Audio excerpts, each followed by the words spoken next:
Hey there, and welcome to Cloud Thrive. As always, we are here to build strong, rise with intention, and thrive with courage and confidence. Nothing has changed as far as me being your host, DaiJuan, the founder of Build, Rise, and Thrive here in DC. We are going to take the same format, but we're going to change things around a little bit. It's a bit of a off-the-cuff bonus episode for you guys. Typically, we would share a word of the week, and we would hop right into a question and start thinking about it. But today I want to share something a little bit different.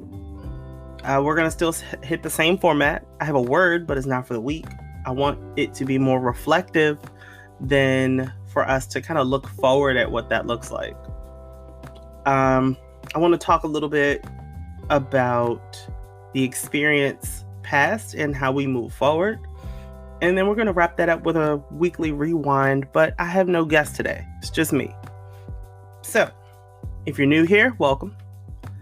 And if you're a regular, get ready.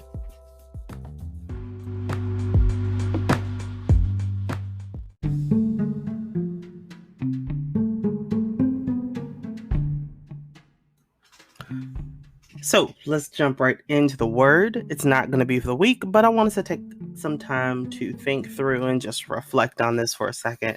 The word is clarity, right?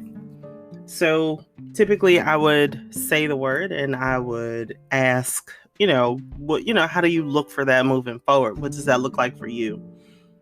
I notice we are going into the end of May and we're looking at June. We've been at the front lines of a pandemic for the past year and a couple months. And it's a bit funny to me that, a lot of people are starting to act on the clarity that they've gained over the past year. I say that as one of those people. And I also say that sitting on the fence about what that looks like, right? Do you go and approach a 9-to-5? Is that what your goals are? Or is it that you aspire to do something and be something better, understanding that, of course you could jump out there. You could, be what you always thought you were going to be when you were younger or whatever you aspired to be before that. I've been watching a lot of companies try to grapple with getting people back into a building, and it's interesting to see, nobody's been running the rat race for the past year and a couple months. I think things have been shaken up in a way that has really forced us to pick our heads up out of the redundancy of like your day in, day out. And when you do that, we were all forced to stick our heads up and see, hey, there's more here. A lot of us were used to being in a space, and I would often hear colleagues and coworkers say, if I was able to work from home, I would. If I had a day where I could I would. And I'm not going to lie to you, I saw a lot of people really act on that within the first couple months. And, it was weird to me to see that steam pick up and then that steam kind of, trickle out a little bit on the, as things kind of took a turn, so it's an interesting space to grapple with when businesses want you to come back into a building. And we've had quite a lot of time to redefine and reshape what health and well-being really is.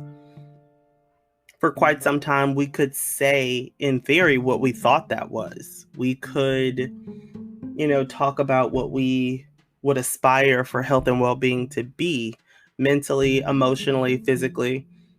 But really, over the past year, we've seen bad habits crop up. We've seen good habits really make their presence known in a lot of spaces. And, we're grappling with who we could be because the guardrails were down. Yes, you had a job, or yes, you were struggling to find a job, but, there was space for you to really figure out what is my next step. And it was without somebody telling you who you were or who you were supposed to be.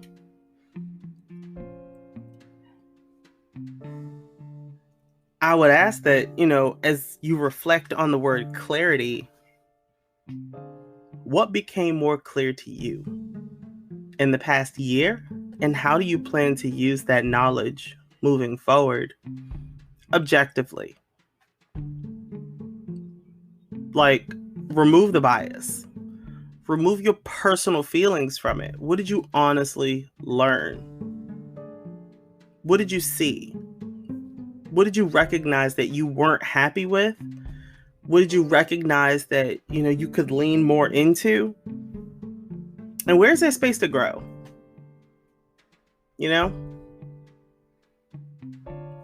So clarity. Clarity is the word, not of the week, not of the day, but it's a central piece of a phase or a chapter or a page of what we've or are going through. I don't know what metaphor to use because a lot of people use different ones. So, whatever works for you, but just think about that. Are you happy with doing what you were doing before, or do you see space for growth? Do you see space for change? In my personal opinion, there is no going back to what was. We've been exposed to new information. We've been exposed to new experiences, new tools, new resources. People have been forced to be innovative in a time when we really, really needed to be. So there's no way we are going back to what was. We now have to figure out what tomorrow will be. And with that, let's move on to the question.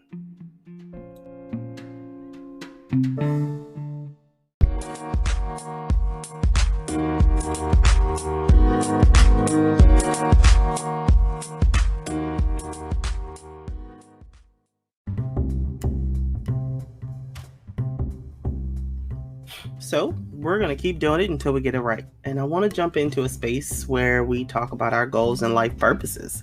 Again, this is a special episode, so, off track, but on track. The question I have is, what are 3 areas of life you're looking to transform in the next few years? Let me say that one more time. What are 3 areas of life you're ready to transform in the next few years? Now, the reason this question sticks out for me is really, again, being more reflective than anything, and just thinking about forecasting forward. I think once, just kind of going back to clarity, once you stick your head up out of the rat race and you notice that there's more there, you really see where your purpose can be. I know, it's interesting, right? My career is in human services, and I love what I do. It's been my dream job for quite some time. I didn't think this was where I was going to be in the beginning, and it just feels like life has just taken full control, and I'm along for the ride while in control, right? It's leading me somewhere, and I have enough control to say yes, and I have enough control to say no. However, I get to a point where other people's expectations of me begin to change and evolve. And that for me sometimes can be a bit uncomfortable.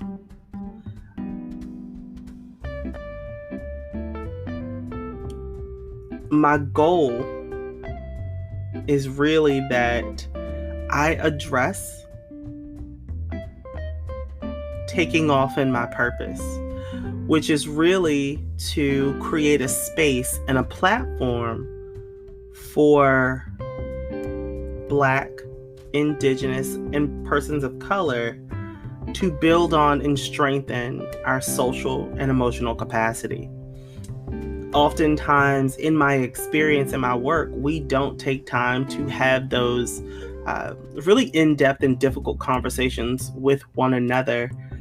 And it's not that we can't do it. I see there's a lot of pain behind really bringing everybody to the table to do so. And that's really my goal, is to create that space, to create those tools, and to be very intentional about what that looks like. Because we're oftentimes given a different set of challenges, whether we accept them or we fall into them by happenstance. Another area of my life, I would say, is to really lean into parenting more. I mean, I have 2 kids and, my husband's great. But, I always feel like for every plan A that they have, I have a plan B. And I've begun to really step back from really just always being that safety net, while safely watching what it is that they need and where they need me. I recognize that they're growing, and it's a phenomenal journey to watch. So that for me, of course, there's never an instruction booklet on parenting. There are books that people write, but of course there are going to be experiences lived that people just don't get, right? And I think the other area of my life that I'm ready to transform is my health and well-being. This past year, I think, like the rest of us, has really just put things into perspective, and it's really forced us to think about what the next steps could be. So when I think about that, I can't go back, right? I hear people say, I want to go back to what we used to do. There is no going back. There's no such thing. What we can do is take what we've learned and take what we've been exposed to, and we can look at it with the proper context, and we can plan for our success. There is no going back. Either you're going to change with the tide, or you're going to get left behind, and that's going to create hurt. And that's not what we want. There's space at the table for everyone, and if there is no space for you, bring your chair. Let's go. You're at the table. Bring your chair. We're getting it done. I think a lot of companies and organizations are realizing that people are more in line and in tune with their health and well-being, and they don't like it. I mean, that's not what they want to hear. But data says otherwise. Productivity says otherwise. The question is whether or not they're going to begin to integrate that into their operations. And I think that's where larger groups of people have power to say yay or nay. And I'm all for it. I'm all for it. Personally, I get it. I understand it. I have been more in line to just address what I need to medically. I've been able to really identify where my needs need to be mentally and emotionally, where my kids need to be. Conversations have been more phenomenal. And again, in my line of work, there's a lot of conversations around 2-gen or multi-generational. But it starts with us, right? We can work in a building, we can put policy together, we can put programs together to help those who need it. But we have honestly been put in that same position to make sure that all generations within our family are cared for to the best of our ability. And a lot of us have really gone through the ringer. So we are coming out on the other side of that, not who we went in as. And we have to recognize that. But with it, we have to make sure that the country we live in understands that and has the opportunity to reflect that change in how we move.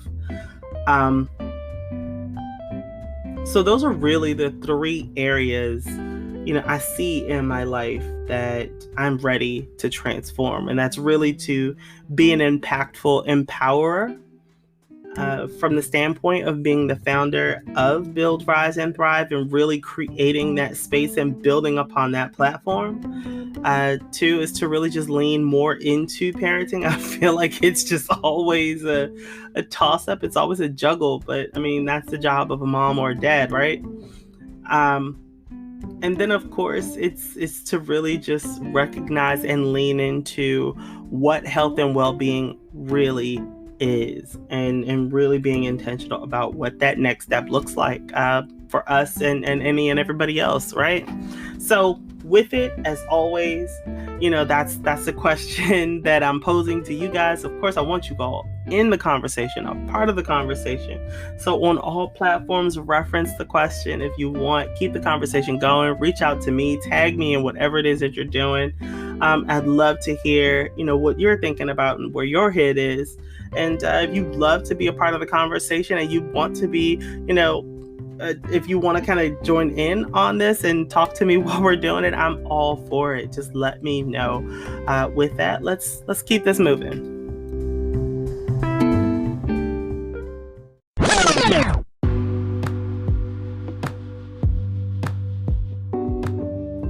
So here's my weekly rewind. Over the past week, what has stuck out to me? What am I reflecting on? Well, that's interesting, because this past week, I think it's just been a toss-up. I noticed children beginning to kind of figure out, I've made virtual friends. What will a friendship look like? I know my son and my daughter are both thinking that. It's, my husband and I are really starting to think about what life will be in the coming months and what that could look like, in the world, especially in DC. It's phenomenal. It's so funny to me, because a lot of people say, what's happening in DC. Everybody thinks that DC is just this full political space. It's just plain political ground.